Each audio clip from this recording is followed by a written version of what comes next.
10 years since the current constitution came into effect,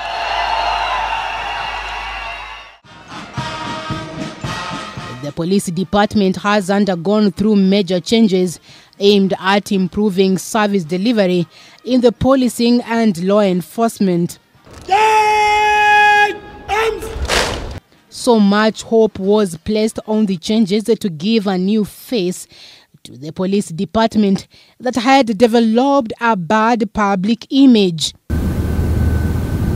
The old police force was rebranded with a new police service outfit charged with the responsibility of instilling professional conduct in the conduct of policemen and ensure the rule of law is upheld in policing.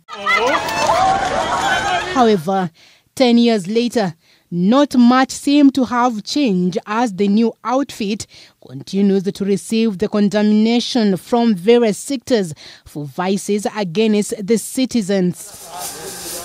The coronavirus pandemic has revealed just how far the country is in having a police service that carries its activities with a decorum that's a strict adherence to the rule of law. As lawyers, we confronted the problem with the police service, especially the administration police, when one of our colleagues, Willie Kimani, was brutally abducted, assaulted, and murdered by administration police officers who were operating outside the law.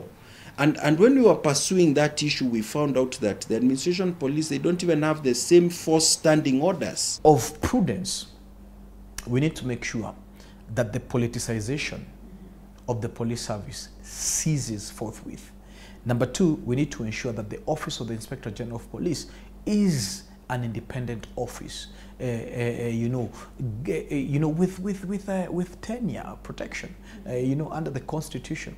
We also need to make sure that we reward what is good and we punish that which is bad. During the enforcement of the curfew imposed to curb the spread of the virus, disturbing videos showing men in blue applying excessive force has come to the limelight.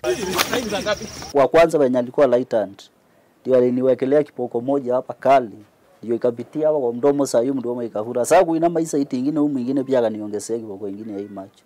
Sasa nikaanza kuona ngisa sasa sikuwa naona mzuri. Most recent incidences involving police brutality cases is where 13-year-old Yasin Moyo from Kiamaiko in Nairobi, who was shot dead from the balcony of their house, apparently by police who were enforcing curfew regulations.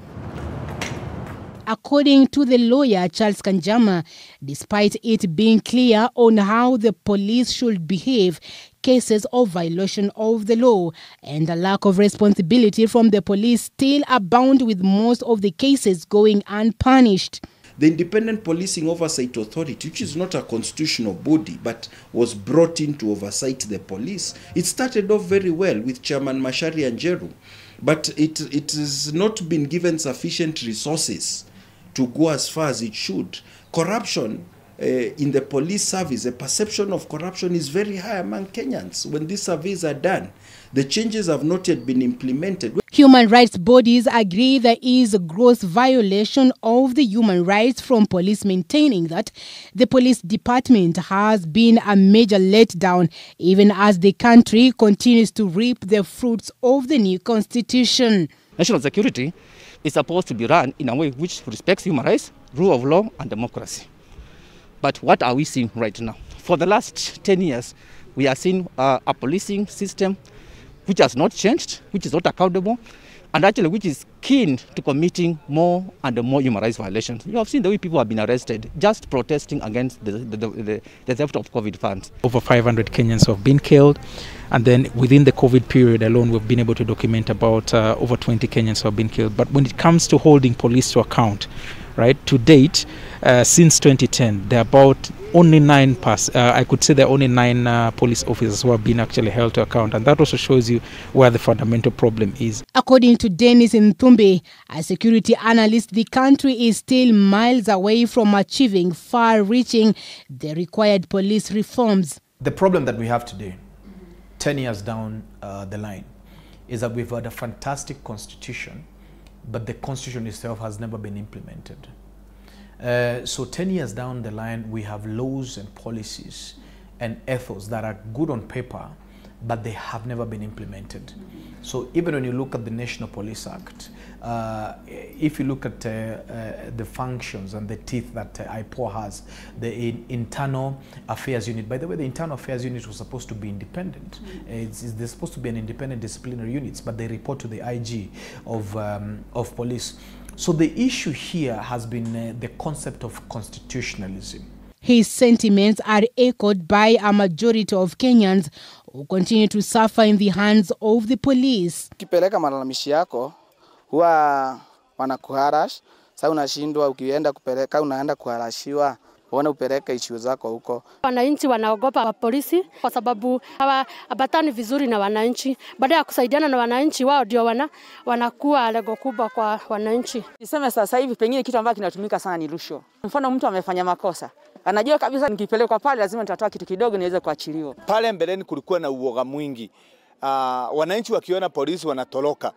Lakini sasa wananchi wamejua kuna haki yao ya kwamba polisi wanastahili kuwalinda kama utumishi kwa wote. According to Chapter 49 of the new constitution, an arrest person has the right to be informed of the charges against him, the right to remain silent, and a right to representation by a lawyer, as well as a right to contact his next of kin. However, many cases of disappearance have been blamed on the police. Since the enactment of the 2010 Constitution, there's been a lot of funding that has gone into improving the police service delivery, into trainings, into improving their welfare, into enhancing even their salaries per se, but they have not changed. All is not lost, however, with human incidences of men and women in uniform seen who have done a commendable job and won the hearts of many. It's now 10 years since the country ushered in the current constitution, and with it, an establishment of police service replacing the now defunct of police force. But with the current incidences of police brutality being witnessed across the country, raises questions that a lot needs to be done in the enforcement agency. Faith Anyula, K24, Nairobi County.